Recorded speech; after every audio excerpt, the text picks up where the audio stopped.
Muy buenos días, estimados amigos del Grupo Radio Estéreo Mairán. Hoy es sábado 2 de abril de 2022. Es un grato placer darle la más cordial bienvenida esta mañana a Historia. Gracias, muchas gracias por la oportunidad de convivir a través de esta pasión. Soy Luis Alberto Vázquez Álvarez. Cuando James Krillman, en 1908, en su famosa entrevista, decía que la vida del viejo dictador mexicano bien merecía ser novelada por Alejandro Dumas, ¿a qué se refería el neoyorquino? ¿Estaba solamente alabando desorbitadamente al presidente mexicano que ya acumulaba casi 3 décadas en el poder? Porfirio Díaz, el héroe militar. Ese es nuestro tema de hoy. Y recuerden, distinguidas damas y caballeros amantes de la historia, que para nosotros escuchar sus opiniones nos enaltece, eleva nuestra calidad humana. Por ello les invitamos a que con toda confianza nos brinden su visión del tema y nos honren con ella. Con mucho agrado damos la más cordial bienvenida a nuestro distinguido y muy apreciado invitado y amigo Miguel García Audelo, editor y profesor egresado de la Facultad de Filosofía y Letras de la UNAM, coordinador del Seminario de Historia en UNAM San Antonio, Texas, Estados Unidos. Hola, ¿qué tal, amigos? Bienvenidos en este sábado. Gracias. Y bueno, pues vamos a utilizar como música de fondo El pájaro de fuego del magistral compositor ruso Igor Stravinsky. Bueno, Miguel, por muchos años, básicamente durante toda la época del porfiriato, el 2 de abril, un día como hoy, fue fiesta nacional. Y me recuerdo que Porfirio Díaz, desde su primer lanzamiento a la presidencia de la República en 1871, no era un oscuro burócrata salido de una oficina, sino ya toda una personalidad en el país. ¿Exagero o me equivoco? No, no exageras, no exageras. De hecho, en esa fecha que tú estás mencionando, pues era probablemente el héroe militar más importante de la República Mexicana en ese momento, o sea, sin duda alguna. Esto parecería extraño a las personas que nos están escuchando ahorita, ¿verdad? Porque dicen, no, ¿cómo? Porfirio Díaz, y el dictador, el tirano, y todo eso. Pero todo eso tiene una explicación. Y es más o menos sencilla para los que tienen alguna solvencia histórica, de verdad no es tan complicado. Pero si quieres, ¿qué te parece si empezamos a hablar de cómo surge este héroe, ¿verdad? En 1862, del 62 al 67 y aún antes, ¿no? Porque tiene una historia muy interesante, pero mucho más interesante es la figura de Porfirio Díaz, porque quizás sea una de las más incomprendidas o difamadas de toda la historia de México.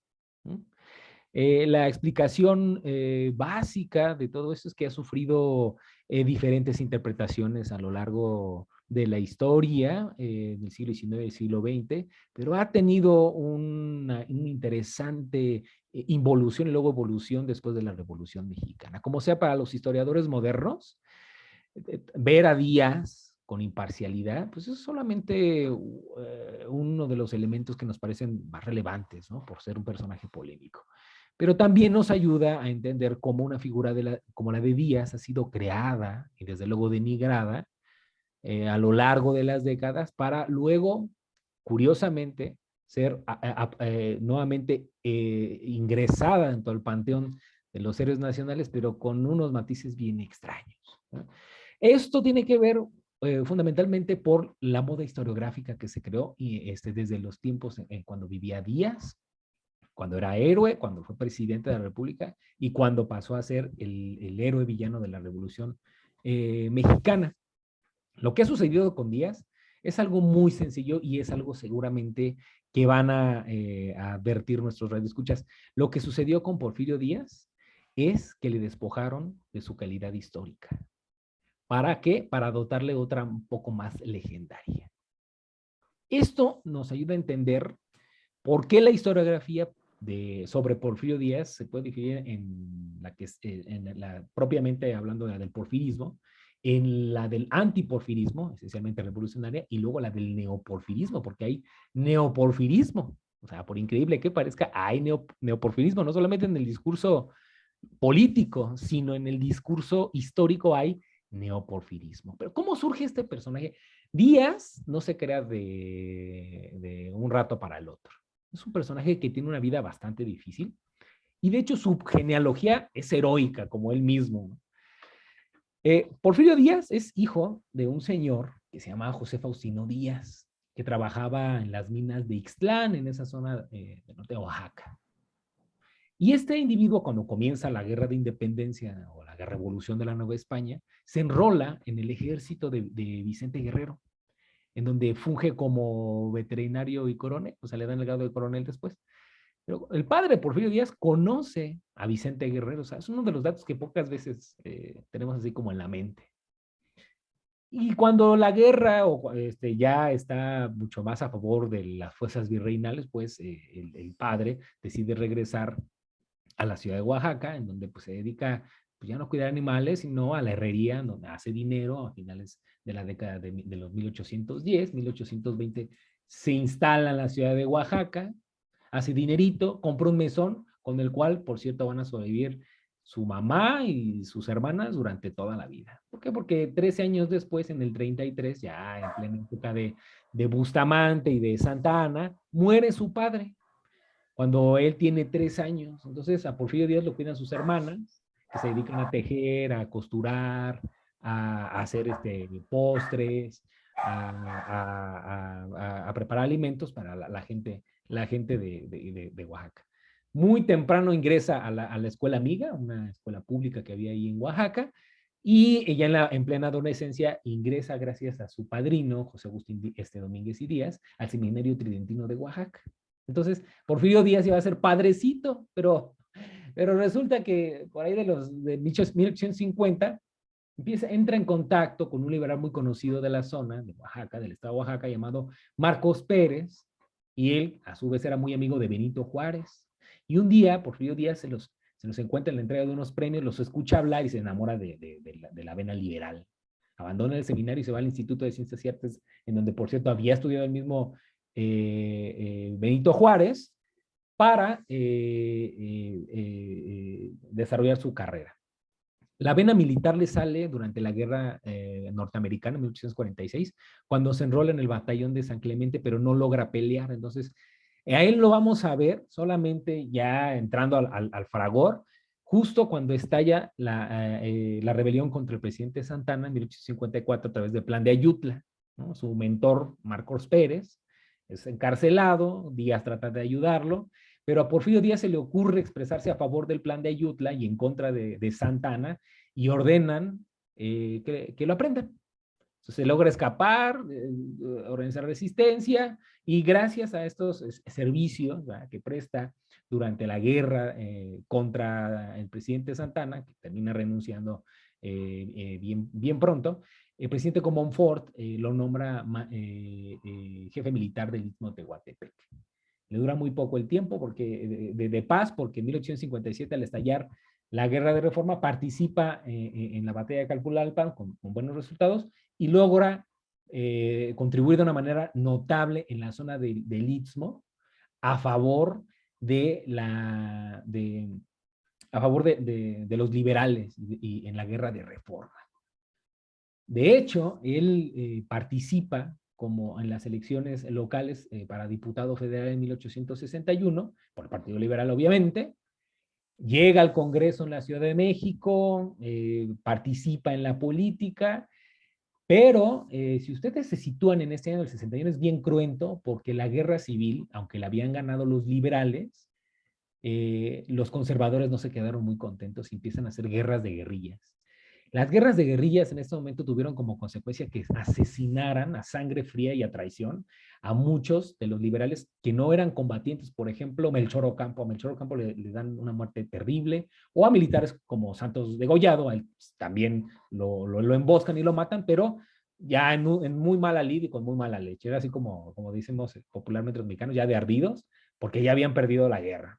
Ya habían perdido la guerra, y por estos acontecimientos, para apaciguar y para acabar con la guerra de guerrillas, en las cuales Díaz estaba bien entrenado, pide permiso al Congreso para ausentarse como diputado e ir al combate. Entonces, en 1861, Díaz nuevamente regresa al combate, pero mientras él está tratando de contener con sus esfuerzos personales y al mando de una columna de soldados, En Londres se está negociando la suerte de México. Un año después se efectúa la invasión francesa. ¿Verdad? Hay por ahí un periodista que anda diciendo que en 1862 no ocurrió ninguna invasión, pero por supuesto que sí, cuando un extranjero con intenciones nada gratas pone un pie en suelo nacional, eso es una invasión. Y la guerra, o la guerra que dio lugar al Segundo Imperio Mexicano, es precisamente el periodo en donde Porfirio Díaz va a lograr ascender como una estrella no solamente militar, sino como uno de los héroes liberales favoritos de aquellos entonces. Entonces, la figura de Díaz comienza, militarmente hablando, o durante la invasión francesa. ¿Dónde va a participar? Bueno, la primera gran batalla en donde él tiene participación es en la del 5 de mayo de 1862. Ahí participa con Ignacio Zaragoza, con el general Miguel Negrete, con Francisco Lamadrid, con el famoso Felipe Berriozábal, contra el conde de Lorenzés y Juan Nepomuceno Almonte, el fatídico hijo de Morelos, que por cierto, del cual recientemente ha salido una novela. Les recomiendo que la lean o que la busquen en la librería. Ahí tiene una destacada participación al mando de las fuerzas o de las reservas que vienen de Oaxaca. Ignacio Zaragoza está muy complacido con el desempeño de Porfirio Díaz y gracias a eso pues, logran infligirles una derrota verdaderamente vergonzosa a los franceses que por entonces se decía el ejército más poderoso del planeta en ese momento, al menos de Occidente. De manera que la carrera de Porfirio Díaz comienza con el pie derecho al lado de un gran personaje como Ignacio Zaragoza. O sea, esto a veces se nos olvida porque de verdad la historiografía de la revolución y posrevolucionaria ha sido muy injusta con los méritos militares de Porfirio Díaz. En programas pasados hemos incluso señalado cómo el mismo Francisco de Madero pues le tiene cierto respeto y cierta veneración por los amplios servicios que le ha prestado a la patria. O sea, incluso antes, en noviembre de 1910, Porfirio Díaz era hasta cierto punto aceptado por los que iban a ser los jefes revolucionarios en la década de los 10 en el siglo XX. Esto va a empezar a cambiar obviamente en su momento, pero sí quisiera señalar, antes de que nos acerquemos al final de esta primera parte, cómo esta famosa batalla del 5 de mayo de 1862 le da la oportunidad adecuada de brillar a Porfirio Díaz. La siguiente oportunidad que va a tener Porfirio Díaz es cuando sitian la ciudad que habían defendido en mayo, ¿no? Y que sitian entre las tropas francesas entre el 16 de marzo de 1863 hasta el 17 de mayo. Esta es una terrible batalla porque casi destruyeron la ciudad. Yo de repente veo cuadros o grabados acerca de cómo quedó la ciudad de Puebla y de verdad durante 62 días de combates la dejaron hecha añicos. Creo que lo único que sobrevivió fue el actual centro histórico de la ciudad de Puebla, pero en serio que la dejaron hecha añicos. Por ahí en internet busquen una famosa pintura acerca del fuerte de San Gabriel o algo así, creo que se llama así, y de verdad está hecho pedazos. La ciudad de Puebla quedó hecha pedazos entre el 16 de marzo y el 17 de mayo de 1863. ¿Quiénes combatieron ahí? El general Jesús González Ortega, famoso, Felipe Berriozábal, Miguel Negrete nuevamente, Tomás de Orán, un italiano bien curioso que presta sus servicios a favor de México que se llama Luis Giraldi, que busquen por ahí información, háganse de la información adecuada y vean que es una personalidad fascinante, y el mismo Porfirio Díaz, que pelean contra los mariscales Forey, contra Bazaine, contra Leonardo Márquez y contra como digo, fatídico hijo de Morelos, ¿no? Esta es una batalla que se va a perder. De hecho, el ejército republicano es hecho añicos y va a permitir que los soldados franceses se dirijan hacia la Ciudad de México, que está siendo evacuada. El gobierno nacional ha salido hacia el norte. El ejército del Oriente trata de rearticularse después de esta derrota en mayo de 1863, hasta que llegan a la Ciudad de México y comienza la historia del Segundo Imperio Mexicano. Hasta aquí la primera parte de esta estrella en ascenso, y yo creo que para el siguiente tramo vamos a hablar de cómo colaboró patrióticamente Díaz al gobierno nacional republicano. Qué interesante, realmente me llama mucho la atención, pero lo más interesante es que en esta primera parte has planteado a un Porfirio Díaz participando en eventos trascendentales en la historia militar de México, como fue la batalla de Calpulalpan, donde los liberales derrotan completa y absolutamente a los conservadores, prácticamente el final de la guerra de reforma. La batalla de Puebla I, la batalla de Puebla de mayo del 62, que es una batalla pues histórica y que incluso se celebra no solamente dentro de México, sino fuera de ella, de fuera del país. Y la batalla de Puebla de 1863, que si bien es cierto, México la pierde, me recuerda mucho que durante la guerra franco-prusiana, el general Bazaine entregó la plaza de Metz y fue juzgado.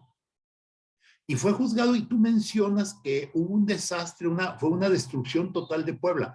Pero es que Puebla no fue entregada así por los mexicanos, sino que fue antes, todas las armas fueron destruidas. En cambio, el general Bazaine en la batalla de Metz entregó todo el ejército, entregó todas las armas y cuando lo juzgaron, la pregunta que le hizo el jurado militar fue, ¿qué no aprendió en Puebla cómo se defiende una plaza? Para que vean, para que vean. Vamos a una pausa. Regresamos a Diálogos con la Historia. Estamos platicando con Miguel García Audelo, historiador de la UNAM, actualmente coordinador del Seminario de Historia en UNAM San Antonio, Texas. Y bueno, nuestro tema es Porfirio Díaz, el héroe militar. Miguel, al terminar la pausa, antes de la pausa, al terminar la parte anterior, nos comentabas que nos ibas a platicar un poco así como cómo se fue creando ese héroe militar Porfirio Díaz, que hoy empieza a ser diferente su visión de como por tantos años tuvimos. Así es, porque Porfirio Díaz, como digo, se le ha despojado de su calidad histórica para sustituirla por una más mítica, ¿no?, que real. Yo creo que analizarla, interpretarla con otros elementos ya a una distancia bastante razonable es de justicia para un personaje como él. Y de veras, en el porfiriato, yo no estoy defendiendo el porfiriato, por supuesto que se cometieron excesos, pero estos servicios casi siempre son ignorados. ¿A qué me refiero con esto? Después de que los derrotan en 1863, toman la Ciudad de México, el gobierno nacional se va hacia el norte, las fuerzas militares se convierten en guerrillas que se esconden. Porfirio Díaz entre el 63 y el 67, y el 63 y 67, perdón, 63 y 66, la pasa bien mal, de verdad que la pasa bien mal, sobreviviendo de lo que puede, asalto de mata, no puede regresar a su estado natal. En fin, o sea, no es una vida fácil la que lleva durante 3 años, y todo por estar convencido de los planteamientos liberales, de la defensa de la patria del lado de Benito Juárez, que le ha ido mucho mejor en la historia, por cierto. Pero ¿qué pasó después de estos 3 años de sequía? Bueno, la verdad es que Porfirio Díaz, cuando ve la oportunidad de regresar al asunto militar, lo hace ya una vez que han muerto los generales famosos como Ignacio Zaragoza, cuando las fuerzas republicanas están comenzando a rearticularse en diferentes zonas del país, cuando ven que el gobierno de Maximiliano está siendo seriamente cuestionado incluso por los mismos conservadores, cuando ven que poco a poco Napoleón III está sacando las tropas de México para llevarlas al frente prusiano, para enfrentar a Otto von Bismarck, empieza una coyuntura favorable y los republicanos, tanto civiles como militares especialmente, comienzan, como digo, a rearticularse alrededor de sus propias armas. La primera oportunidad que tiene Porfirio Díaz para demostrar que estaba plenamente convencido del liberalismo es en Mihuatlán. La batalla de Mihuatlán, ocurrida el 3 de octubre de 1866, creo que marcó el fin del dominio de las fuerzas imperiales en la zona del Istmo, en Oaxaca. El ya recién articulado Ejército de Oriente, el que mandaba Ignacio Zaragoza, comienza operaciones al mando de Porfirio Díaz. Es bien curioso porque tiene que enfrentar Porfirio Díaz a una fuerza de más o menos unos 1,500 efectivos entre mexicanos y franceses y lo que sea, ¿no? Pero nada más tiene 1,000, él solamente tiene 1,000, de los cuales solo 200 son militares entrenados y los otros 800 son personajes bien curiosos, campesinos, pequeños propietarios, agricultores, rancheros, que con lo que tienen a la mano se alistan bajo las órdenes de Porfirio Díaz, y precisamente porque utilizaban indumentaria propia de la ganadería y de todas estas labores de la tierra, les llamaron los cuerudos. Entonces, en octubre de 1866, Porfirio Díaz dirige un contingente de 200 militares y 800 cuerudos para acabar junto con Apolinar García con las fuerzas conservadoras que estaban justo situadas en este sitio. Tan importante fue esta memoria para la zona que de hecho actualmente, si la memoria no me engaña, Mihuatlán, el municipio se llama Mihuatlán de Porfirio Díaz, de los pocos lugares, por cierto, que conserva así un nombre de este presidente, ¿no? La siguiente batalla va a ser la batalla de la Carbonera. ¿Qué, cómo, cuándo, cómo, todo eso? Bueno, sucede por ahí del 18 de octubre de 1866, una vez que tomó Mihuatlán, se dirige hacia la ciudad de Oaxaca, pero la ciudad de Oaxaca no es como la conocemos hoy, tenía alrededor pues, asientos, parajes, etcétera, y justo en la ciudad de la Carbonera, Porfirio Díaz se apuesta, ¿no? Él va a combatir contra el gobernador imperial Carlos Oronoz, que dispone de aproximadamente 1,500 efectivos entre austríacos, franceses y mexicanos conservadores que le van a hacer frente a Porfirio Díaz. Porfirio Díaz va a ganar esta batalla, primero porque conoce extraordinariamente bien el terreno. Oaxaca, los alrededores de Oaxaca y todo lo que está alrededor del estado de Oaxaca lo conoce perfectamente Porfirio Díaz. Es que cualquier militar que deseara enfrentar a Porfirio Díaz en su propio terreno, casi estaba destinado a perder. Y el resultado, en el caso de octubre de 1866, es que Porfirio Díaz toma la ciudad, hace prisioneros a 500 austriacos y reporta la victoria al gobierno nacional, que ya se está moviendo. Ya tiene más esperanza de regresar hacia el centro, mientras los conservadores se alinean en Ciudad de México y Maximiliano sale de la capital para posarse en Querétaro para esperar la última de las batallas.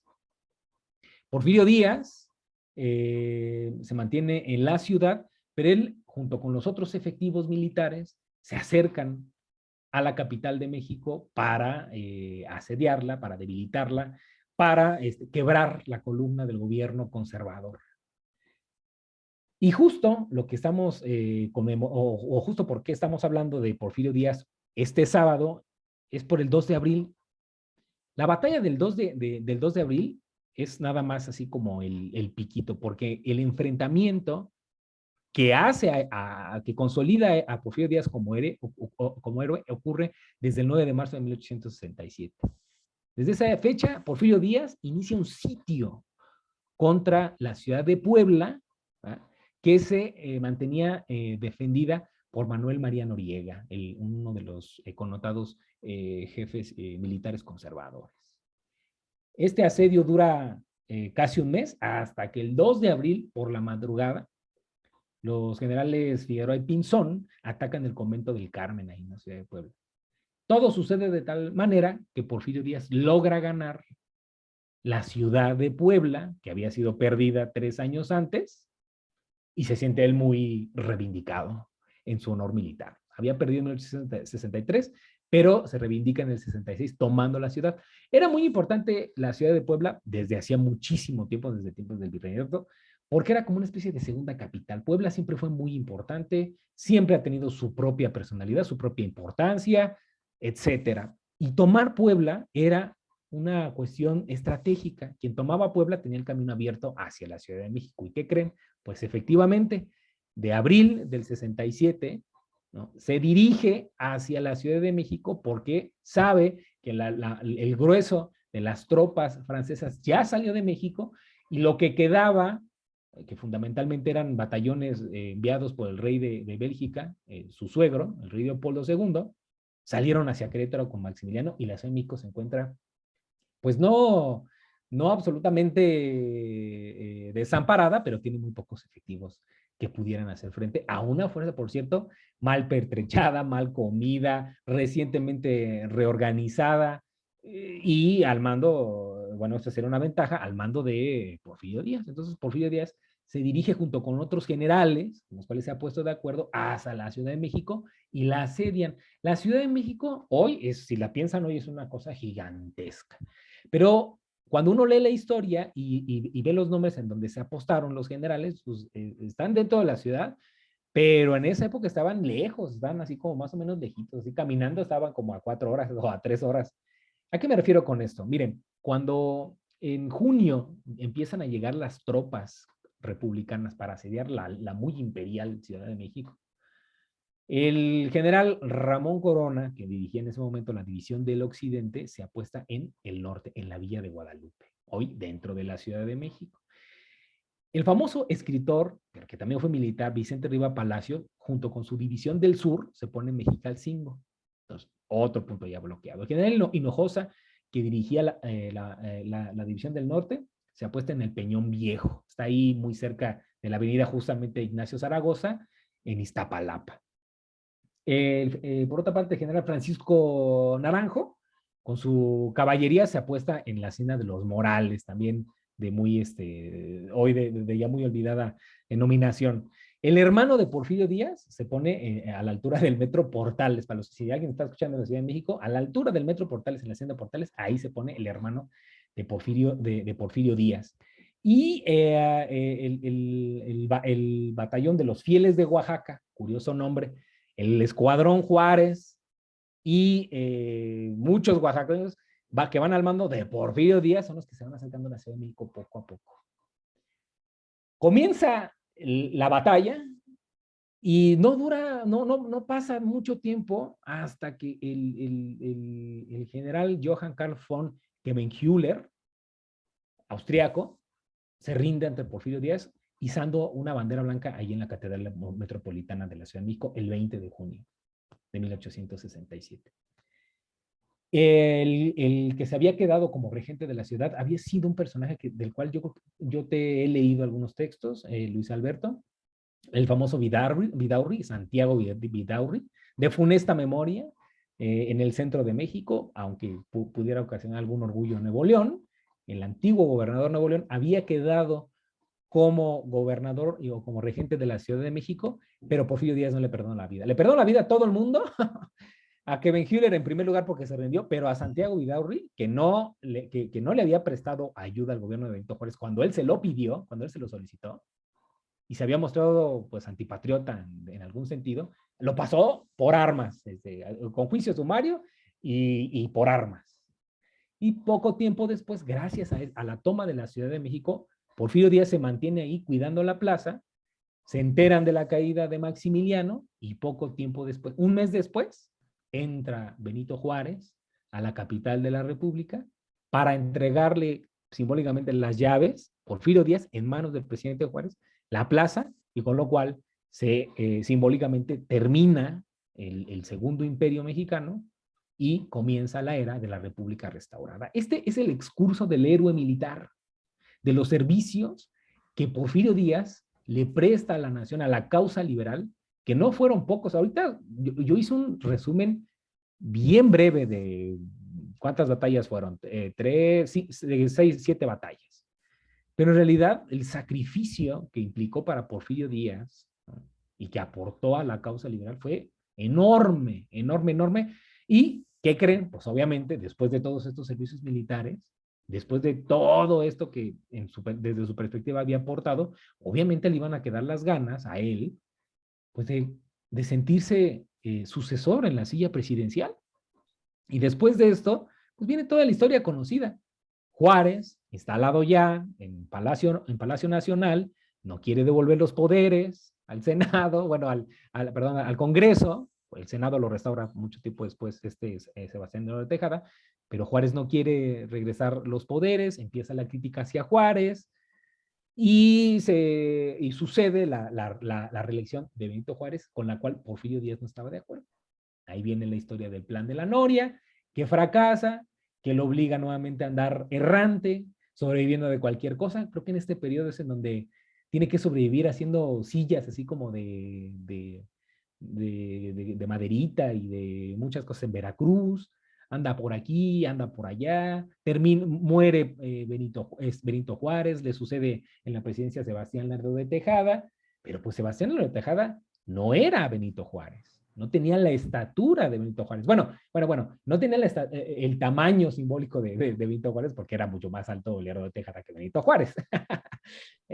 Pero Sebastián Lerdo de Tejada no estaba investido con ese prestigio que le había permitido a Benito Juárez permanecer largo tiempo en el poder, en un primer momento casi con poderes dictatoriales, pero un civil como Lerdo de Tejada pues era mucho más, era menos conocido, y después del plan de Tuxtepec, Porfirio Díaz va a tomar la presidencia interina y después oficialmente va a asumir como presidente de la República. A partir de este momento empieza la imagen o la idea que va a surgir durante la primera fase de la historiografía porfirista. Oye, qué interesante. Fíjate que, bueno, por un lado, déjame decirte que como coahuilenses y algunos tamaulipecos, pues estaríamos felices con Porfirio Díaz que nos haya quitado a Santiago Vidaurri, que un día desapareció al estado de Coahuila y parte del estado de Tamaulipas, creando el famoso República. estado y hasta, no, creo que hasta el reino de la Sierra Madre, que era Nuevo León. Pero independientemente de eso, y déjame nomás brevemente para hacer una breve pausa, la caída de la Ciudad de México significó a su vez la derrota definitiva de Maximiliano en Querétaro, porque Maximiliano estaba esperando que cierta parte de las fuerzas que estaban en la Ciudad de México, de una vez cerrado el cerco que había en Querétaro por parte de los liberales, se pudiera abrir un segundo cerco, pero ahora por parte de los conservadores.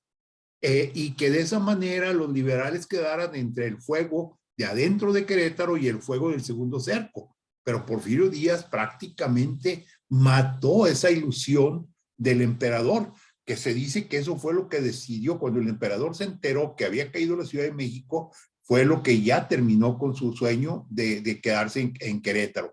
Pero vamos a ver una breve pausa y nos continúas platicando acerca de los siguientes pasos. Vamos a la pausa. Regresamos a Diálogos con la Historia. Estamos platicando de Porfirio Díaz, el héroe militar. Con nosotros Miguel García Audelo, actualmente coordinador del Seminario de Historia en UNAM San Antonio, Texas, historiador, una persona pues que conoce bastante. Hoy, Miguel, me gusta mucho lo que estás planteando acerca de este Porfirio Díaz que a veces desconocemos, que a veces no es lo que pensamos. Personalmente te digo que a mí siempre me ha atraído bastante y prueba de ello es que yo fui a Montparnasse, especialmente en París, a ver su tumba. No le llevé flores, tenía muchas, pero tengo entendido que yo me tocó ver flores, pero tengo entendido de que en muchas ocasiones hay una buena cantidad de flores en la tumba de Porfirio Díaz en París. ¿Quién es este Porfirio Díaz que ahora nos quieres presentar como que renace? Así es. Porfirio Díaz en París, solo, abandonado, pero con muchas flores. No le han permitido volver sus detractores todavía. A 110, 112 años de la Revolución Mexicana no le han permitido volver. Un indicador muy interesante de hasta dónde puede llegar la incomprensión y desde, en mi opinión, pues la mala fe de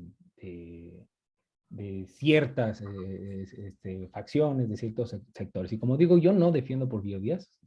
Claro que hubo excesos durante su régimen, pero sin duda alguna, antes de que se convirtiera en presidente de la República, tuvo servicios excepcionales para la patria. Justamente por esta razón, durante su régimen se construyó una imagen, sobra decir que favorable, pero sí hay que señalar que era más como el culto a la personalidad de Díaz. Porfirio Díaz, la imagen de Porfirio Díaz al final del siglo XIX, pues ya mostraba, ¿verdad?, signos de que el régimen estaba muy longevo, muy estable, que había garantizado la paz social y política durante mucho tiempo, en contraste con los regímenes que le habían precedido. Desde Hidalgo hasta Juárez, no, México no había conocido la paz, sino hasta la llegada de Porfirio Díaz. Una paz, desde luego, muy cuestionable, ¿sí? Pero paz, al fin y al cabo. Si ustedes van a una biblioteca especializada o ven libros antiguos que se publicaron entre 1880 y 1904, 8, van a ver que siempre en la portada está la imagen de Porfirio Díaz como un patriarca, austero, amable, que recuerda al héroe militar porque siempre va vestido con su traje de gala. Es el constructor de la nación, el prócer. De hecho, hay muy buenos comentarios de él en el extranjero, en su vida. Logran incluso sobrevivirle después de su muerte en 1915. De hecho, cuando el régimen de Porfirio Díaz cae y muchos de sus colaboradores están en el exilio, continúan haciendo culto a la imagen de Porfirio Díaz. Uno de ellos es, por ejemplo, José Yves Limantour, científico, secretario de Hacienda, un hombre muy culto, que se indigna por un comentario que publican en un periodicucho ahí en Londres, en donde él vive, y no le parece nada grato. Porque a Porfirio Díaz en 1915 ya era considerado un tirano, un individuo que estaba en contra de los ideales más democráticos, etcétera. Pero lo que hace Yves Limantour, respondiendo a ese editorial, es que Porfirio Díaz había sido el que había consolidado la paz, el orden y el progreso material, y concluye diciendo ese comentario que por cuestiones de espacio no vamos a leer todo, ni vamos a leer, pero dice, el general Díaz fue sin duda alguna el creador del México moderno, y es verdad. Le guste o no le guste a los historiadores, Porfirio Díaz fue el que creó el México moderno, desde luego. Y miren, en serio, el aprecio hacia la figura de Díaz venía incluso desde de sus primeros detractores. Les invito a que lean la sucesión presidencial en 1910 de Madero, y ahí Madero dice algo así como, de veras, en serio, en lo particular estimo al general Díaz y no puedo menos que considerar con respeto al hombre que fue de los que más se distinguió en la defensa del suelo patrio y que después de disfrutar por más de 30 años en el más absoluto de los poderes ha usado de él con tanta moderación. Ese es el comentario de Madero, que va a cambiar ya cuando esté la revolución andando. Martí, el prócer de la independencia cubana, halaga abiertamente a Porfirio Díaz. De hecho, él planea venir a México para pedirle ayuda en la guerra que están sosteniendo contra los españoles.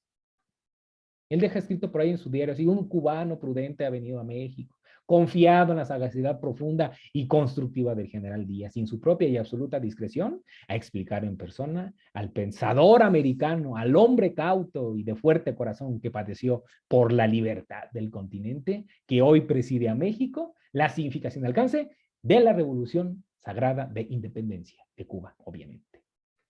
Bueno, allá en Estados Unidos, donde tenía muy buenas relaciones, una buena imagen, pues decían que era el personaje más importante de la historia moderna. Muchos de ellos lo comparaban con el zar, y sin embargo hacían una aclaración. Es como el zar de Rusia, pero más democrático. Hay viajeros también del mundo anglosajón que vienen y lo ven, y por ahí hay una descripción bien curiosa, pero muy curiosa, que escribió la señora Alex Tweedy, de origen inglés, que llega a México en 1904 o 5 y publica algo sobre Díaz en 1906, y dice esta señora Tweedy, es que Porfirio Díaz es un hombre atractivo, fino, fuerte, con ojos oscuros, profundos y penetrantes. Hubo, después de leer este comentario, un historiador en el siglo XX que se llama José Valadez, que dice, es que esta señora Tweedy fue una más de las víctimas de la frondosidad sexual de don Porfirio Díaz.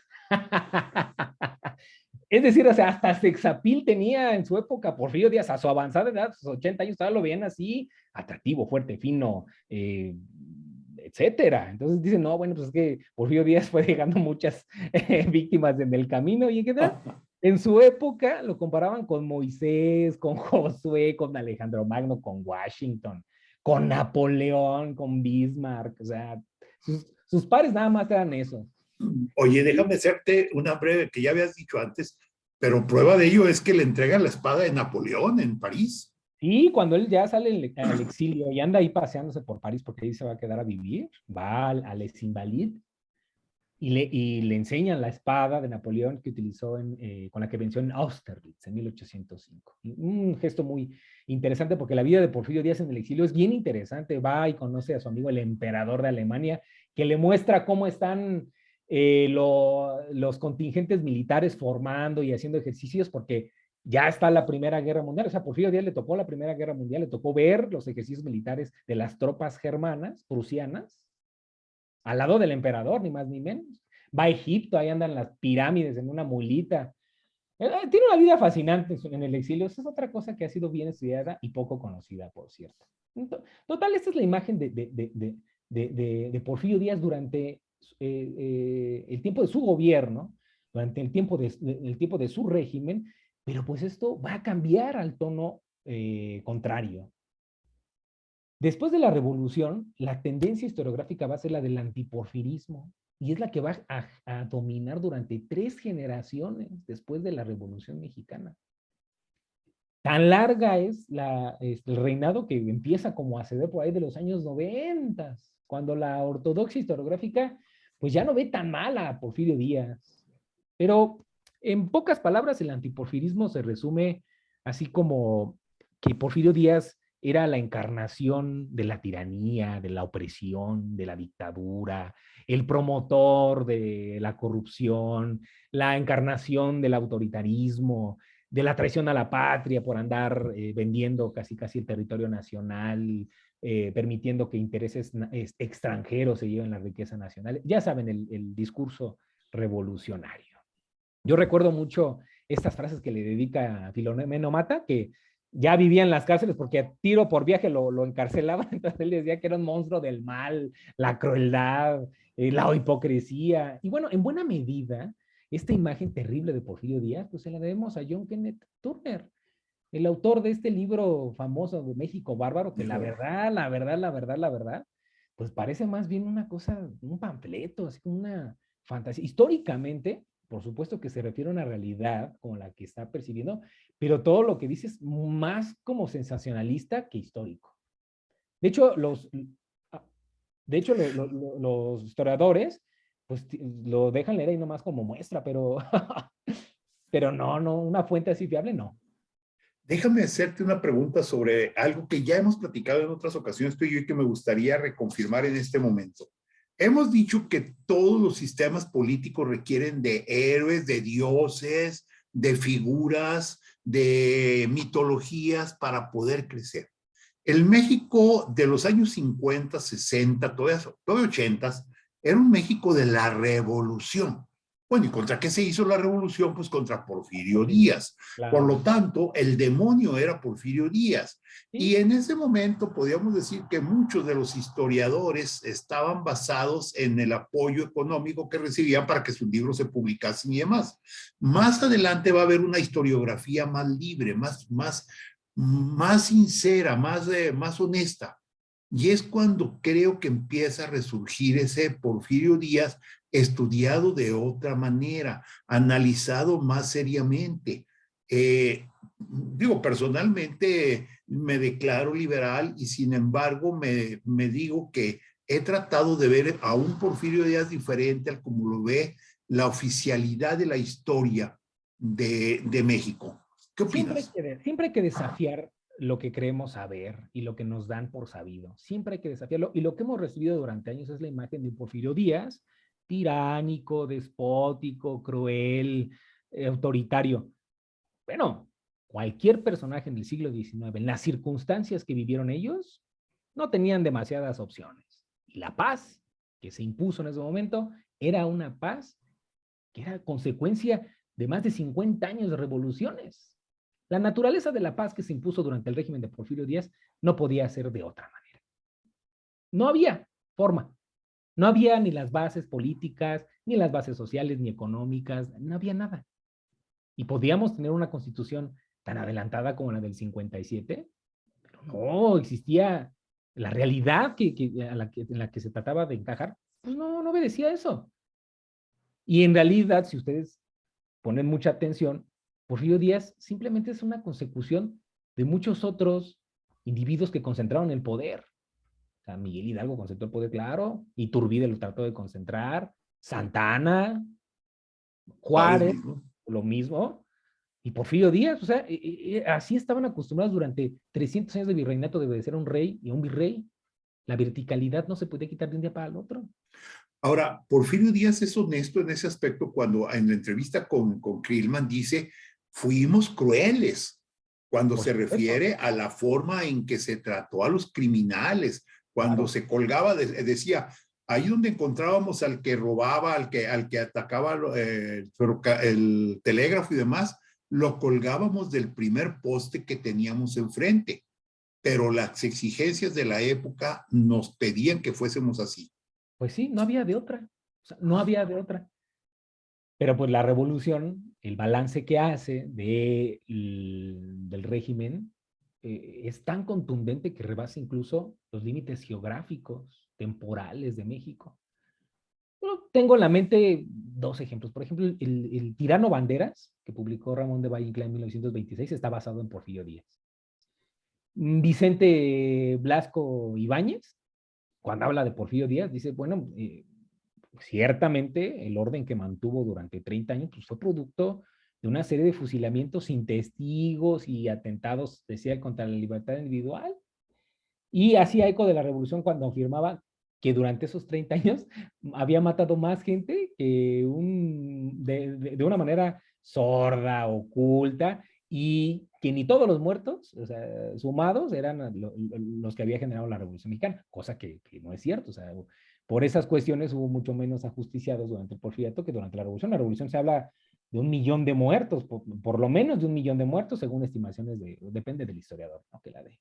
Entonces, esta visión se traslada a lo largo del tiempo, pero conforme van apareciendo documentos, se va desgastando a tal punto que Porfirio Díaz, en los años 80, vuelve a ser reinterpretado, pero ya bajo la mirada de estos regímenes, ya como dicen hoy, más neoliberales, que se parecen mucho más al tiempo del porfiriato, y comienzan a darle de una imagen más positiva, al punto de generar otras biografías mucho más centradas, diríase, mucho más objetivas, entre comillas, que ya le perdonan, o entre comillas, le perdonan muchos de sus pecados históricos y comienzan poco a poco a devolverle su calidad de histórica, ¿no? Excelente, magnífico. Miguel García Hidalgo, muchísimas gracias, una visión diferente y esa es la intención de Diálogos con la Historia, ofrecer algo para que quienes nos escuchan piensen, no solamente se queden con lo que se dice, sino que vayan más allá, investiguen. Por plan. Muchísimas gracias, Miguel, Gracias. muy amable. Gracias a todos. Gracias a mi compañera Claudia Martínez Martel, la coordinación general del programa, a Roberto Ríos en la dirección de grabación, y a ustedes, estimados amigos, los esperamos el próximo sábado 9 de abril. Y muchas gracias, muy feliz fin de semana.